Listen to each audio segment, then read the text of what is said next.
Have you ever met someone and felt an immediate, almost shocking sense of recognition?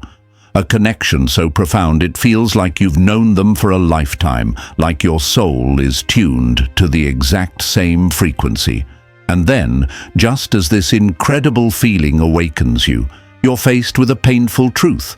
A future together is impossible.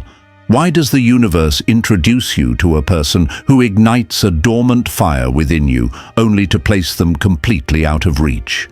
These encounters can leave you feeling lost and confused. You start to second-guess yourself, wondering, did I mess this up? Was that my one and only chance at a connection that deep? But what if the purpose of these powerful meetings isn't to build a relationship, but to spark a revolution within you? Before we dive in, if you're on a path of self-discovery, consider subscribing to Mindful Sphere channel. And for more direct insights and early access to our content, join our community on The Mirror Effect. Why they feel like the one. The brilliant psychologist Carl Jung offered a compelling idea that shines a light on this experience. He explained that our unconscious mind is the silent director of our attractions. When we feel an overwhelming pull towards someone, it's not just about who they are, it's profoundly about who we are, our hidden needs, our unhealed wounds, and our deepest desires. When you meet someone who feels monumentally important, it's often because you are projecting a vital part of yourself onto them. Specifically, Jung identified the anima, or animus, the inner idealized image of the opposite gender that resides within our psyche. We unknowingly cast them in a starring role in our life's movie, a role written by our own soul. This projection is what makes the encounter feel so magical or fated. It's not just a meeting of two people, it's your own spirit recognizing a reflection of itself. The danger, however, emerges when we mistake this mesmerizing reflection for a complete and lasting relationship. The connection is undeniably real, but its purpose may not be permanence. As we go deeper, you'll see how this powerful dynamic is meant to lead you not into a failed romance, but toward an incredible opportunity for self-discovery. Facing the shadow, the magnetic pull of the unknown. When Jung spoke of the shadow, he was referring to the collection of traits, emotions, and instincts we've pushed into the basement of our minds because they clash with the person we believe we are. The people we are irresistibly drawn to, yet can never have, are often living, breathing embodiments of our own shadow. They carry the very qualities we lack, not just in our lives, but within ourselves. For instance, if you live a life of disciplined logic, you might find yourself uncontrollably drawn to a whirlwind of chaotic emotion. If you've suppressed your artistic passion or your raw sensuality, you may be completely captivated by someone who lives and breathes those very things. The relationship might be doomed from a practical standpoint, but on a psychological level, it is priceless. It's a mirror showing you the parts of yourself you've neglected. Jung saw these impossible connections as divine invitations to integrate these lost pieces, not necessarily to unite with the other person. The tension, the deep longing, the sheer impossibility of it all, it serves a vital function. It forces you to look inward and ask the crucial question, what part of myself have I abandoned? What am I truly searching for through my desire for this person? Often, the qualities you fiercely admire in them are the exact traits you were conditioned to bury within yourself. Their presence in your life is a direct challenge to the neat identity you've built. That friction you feel isn't a red flag telling you to retreat. It's a signpost pointing you inward. The goal shifts from possessing them to reclaiming yourself. Now, let's look at how the universe's timing and our own personal journey determine the true meaning of these encounters. Cosmic timing or inner readiness. Perhaps you've met a soulmate, but you're in different chapters of your personal stories. Jung's concept of individuation, the lifelong journey of becoming your whole, authentic self, reminds us that this growth unfolds in its own time through distinct stages. You cannot force a connection that your spirit isn't yet ready to handle.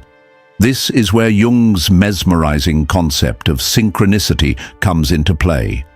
Those uncanny moments that are far too meaningful to be mere chance. Meeting someone who stirs the depths of your soul, even if they cannot stay, is rarely a random accident. It is likely a synchronistic event, a cosmic message showing you exactly where you stand on your own inner journey. From this perspective, relationships that can't be pursued aren't failures at all. They are markers, indicating how much further you have to travel within. They reveal what you truly cherish, what you profoundly lack, and the person you are on the verge of becoming.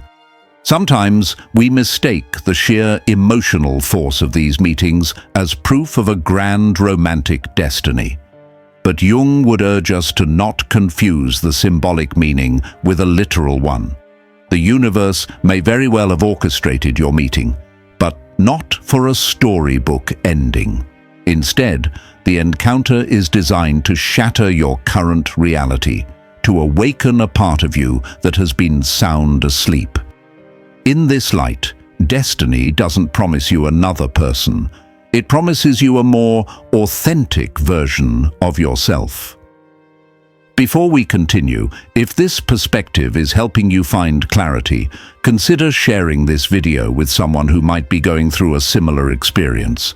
And if you'd like to support our creation of more thoughtful content like this, you can click the thanks button below. Your support makes this work possible. Now let's continue. The liberation in letting go. In the grammar of the soul, letting go is not an ending. It is the beginning of a powerful new chapter. In Jungian thought, loss is frequently the catalyst for profound growth. When you release the fantasy of a future with someone who touched you so deeply, you aren't throwing the experience away. You are finally allowing it to perform its sacred work within you. These connections are designed to be catalysts. They illuminate the boundaries of your current self and offer a glimpse of the person you could become. But if we cling to the idea of them out of fear or fantasy, we block the very lesson we are meant to learn. As Jung famously said, "What you resist persists." True release isn't about erasing them from your memory. It's about integrating the insight, the awakening, and the depth they inspired. In many cases, it is only by truly letting the other person go that we can begin to call back the parts of ourselves we projected onto them. This is that pivotal moment when the ache of obsession softens into the clarity of understanding. Heartbreak alchemizes into wholeness. And when that transformation occurs, you finally see that this person's role was never to stay with you, but to unlock the door to your own becoming. The ultimate purpose of the impossible connection. When the universe sends you someone you can't have, it is never a cruel joke. It is a moment of profound spiritual importance. Jung believed that our psyche is on a relentless quest for balance, for wholeness. The people we encounter, no matter how briefly, are often messengers delivering a crucial piece of our own puzzle. These soul-level connections are a powerful reminder that life isn't a straight line. Sometimes a single conversation, a fleeting glance, or a short-lived bond can ignite more personal evolution than years of comfortable routine. Perhaps their role was never to walk your path with you, but simply to illuminate the path that was always waiting for you. In the end, the universe doesn't just bring people into our lives to love. It brings us people to learn from, people who mirror what is still unresolved within us. And you realize that sometimes the greatest love stories aren't the ones that last a lifetime, but the ones that change your life forever. If this video resonated with you, take a quiet moment to reflect. Who was that person for you? The one who showed you a missing piece of yourself, even if they couldn't stay? What part of you did they awaken? And what might your life be calling on you to integrate right now? We would be honored to read your thoughts in the comments. Who was that person for you, and what did the experience teach you? Share your insight. You never know who might be healed by your story. And, if you haven't already, subscribe to join our community for more content on psychology, personal growth, and spiritual transformation. Your journey is uniquely yours, but you never have to walk it alone.